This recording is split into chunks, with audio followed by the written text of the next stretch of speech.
Նա դեռ չի ծնվել, բայց արդեն սիրում է քեզ։ Նա դեռ չի ծնվել, նա դեռ շունչ չի քաշել, բայց նրա փոքրիկ սիրտը արդեն զարկում է։ Քո ներսում, քո կողքին, քո մեջ։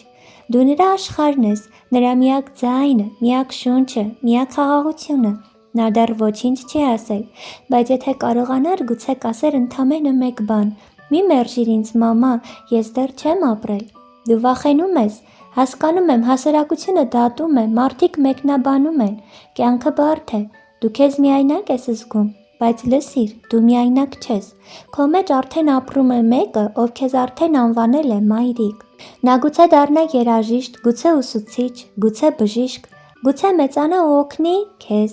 գուցե աղոթի քեզ համար, երբ ծերանաս, գուցե մեծանա ու մեկ օր համարձակվի ասել աշխարհին. «Իմ մայր ուժեղ կին է, նա ուներ ընտրություն ու նա ընտրեց ինձ»։ Դու չգիտես ում ես կրում քո ներսում, բայց Աստված գիտի։ Նա քո արգանդը պատահականությամբ չի լցրել, նա կյանք է դրել քո ներսում, միակ եւ անկրկնելի հոգի, որն ընդմիշտ գոյություն ունի։ Եվ այս րոպեին դու, որոշելով նրա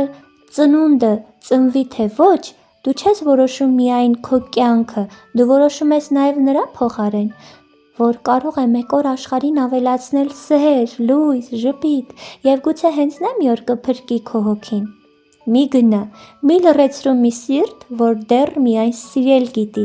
Ընտրիր նրա կյանքը եւ Աստված քեզ կտա ողջ երկնքի ուժը այդ կյանքը կրելու համար, որովհետեւ երբ դու ընտրում ես զավակիդ կյանքը, որն ապրում է քո ներսում, Աստված ընտրում է քեզ հետ քայլել մինչեւ վերջ։